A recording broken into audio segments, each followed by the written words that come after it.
Shares of Hims and Hers have been absolutely on fire, up about 16% as I'm recording in just the last couple of days. And the reason is the risk for the business is starting to come off. The reason that investors were so leery of Hims and Hers over the past few months is that all the big pharma companies, particularly Eli Lilly and Novo Nordisk, are coming after the compounders of GLP-1s. Now, GLP-1s is not a huge business for Hims and Hers, but it was a big driver of the company's growth late in 2024 and into 2025. So the narrative around GLP-1s was that that was what Hims and Hers' business was. That's why this is so important from a narrative perspective on the market. The big news over the past couple of days is that a judge in California dismissed a lawsuit from Eli Lilly against a company called Willow that was basically doing the same kind of things that Hims and Hers is doing, compounding or personalizing GLP-1s and selling them to customers. Now that is allowed under FDA rules, but the big pharma companies are saying that basically you're doing too much of this. You're personalizing too much. People should be going out and buying our branded products, which are far more expensive. So this was really the battle. This was the risk. A lot of people thought that once these lawsuits started, Hims and Hers was going to be one of the big targets, and it was just going to destroy their business, take a ton of cost out, and then not allow them to compound and sell products like GLP-1s. It doesn't appear right now that that's going to be the case. So the opportunity for investors is this could become another growth market again. And this is the big thing. I think multiple expansion is back on the table for Hims and Hers.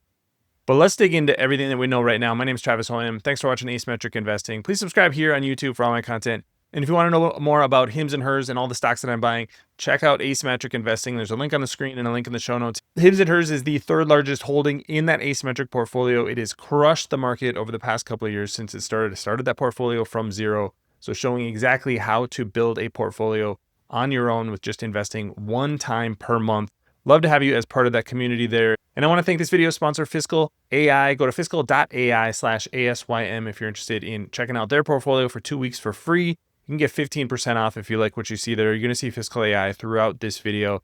So let's dig into what we know about Hims and Hers today. This is the stock move up 8.6% in the past week, but look at this since the bottom on Tuesday, 16.5%. But this was the big news, was the dismissal of the lawsuit that Eli Lilly had filed against Willow. Now, to be clear, there are no lawsuits that we know about against Hims and Hers right now. So when particularly Novo Nordisk went after a whole bunch of compounders about a month ago, Hims and Hers was not one of those companies. So are they doing things a little bit different, a little bit more above board? We don't really know quite the answer to that yet.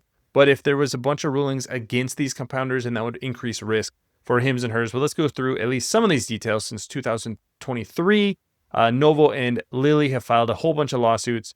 The big news this week was that the U.S. district judge dismissed the case against Willow Health, and that's because prescriptions did have doctor oversight as they were supposed to. There was no evidence of widespread harm. This is something that a lot of the big pharma companies have said, even directly against Hims and Hers. These are unsafe products. They shouldn't be selling them to customers. They haven't showed evidence of that according to the court. And there wasn't evidence, according to the court, that they had lost sales because of this. So that's why everything was dismissed. So the reason this is a big deal for Hims and Hers is the company has grown just tremendously since they've added a bunch of specialties and added customers. They've been able to increase the revenue per customer. I'll get to some of those KPIs in just a second. But this is the overall revenue chart, and you can see that revenue started to kick up really in kind of a new way. Let's pull in the growth rate. Yeah, you can see here, 2024, the growth rate started to kick up.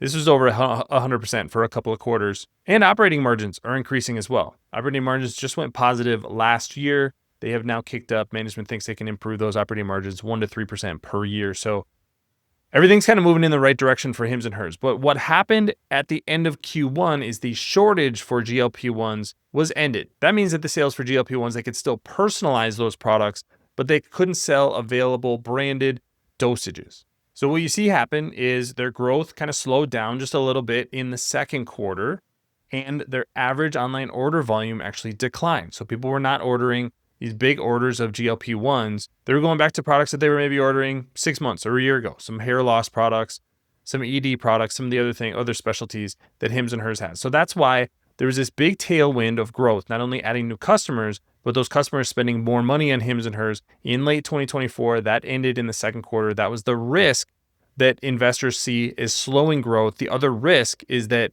if they continue to compound GLP-1s, they're going to be party to a whole bunch of lawsuits. The profitability that they've just turned to may turn into billions of dollars potentially in losses. This was really the short thesis behind Hims and Hers. It hasn't played out though, and that's what the market is reacting to. Not a massive move over the past couple of days, but a 15-16% move is really notable when this ruling was not even about Hims and Hers. But where is there really potential for Hims and Hers stock in the future? This is where I think we need to start looking at the multiples for Hims and Hers. Now, I pulled the PE multiple just to show there is a PE multiple. It's about 60. I wouldn't worry too much about that as an investor. The more interesting one is the price to sales multiple. Price to sales multiple right now is about 5.3. Now, this is for a company that's still growing revenue in excess of 50%, still increasing those margins. You would typically see a company growing that quickly at more of a 10, 15, 20 times price to sales multiple. So let's put some other popular companies in here. How about Palantir? I'll bring in NVIDIA, Eli Lilly, and let's even bring in Uber. A little bit different business, but let's just show kind of what these multiples look like. This is from the charting tool on Fiscal AI. This is just the price to sales multiple to start with.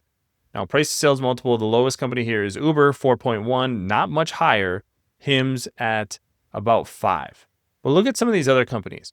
Eli Lilly trades for a 12.4 price to sales multiple. And you have Palantir all the way up here at 110. But what's the growth rate for these companies? Well, Uber growing a little bit more slowly. That's probably why you get a little bit lower multiple for Uber.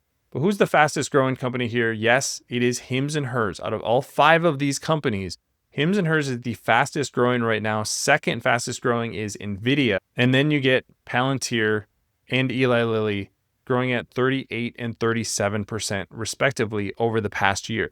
So what could the multiple for Hims and Hers expand to? If they continue to grow in excess of 30, 40, 50% per year, this is not a stock that should be trading for 5 times sales. This is a stock that should be trading at probably in excess of 10 times sales based on the market today, maybe even higher than that. So as you get some of these risks coming off, I think that's what's going to be a real catalyst for Hims and Hers. You also have new products coming to the market. We've seen testosterone products start to be added. I think that's going to be a big thing that we're going to see more launches later this year. Also longevity coming later this year or into 2026. So those should goose growth as well. So I think Hims and Hers has a lot going for it. And so if some of these risks continue coming off the table, we'll likely see the stock move higher just because the market isn't so worried about some of these downsides. Now we start thinking more about that upside. What does that growth rate look like? What do those margin trends look like? I think everything's pointing in the right direction for Hims and Hers, especially if more of these lawsuits get dismissed. But let me know what you think about the future of Hims and Hers stock. Leave your comments in the comment section below. Don't forget to subscribe to Asymmetric Investing both here and on the newsletter. I think you'll like what you see there. I got my market beating portfolio. And like I said, Hims and Hers, the 3rd biggest holding there. Thanks for watching, everybody. We'll see you here next time.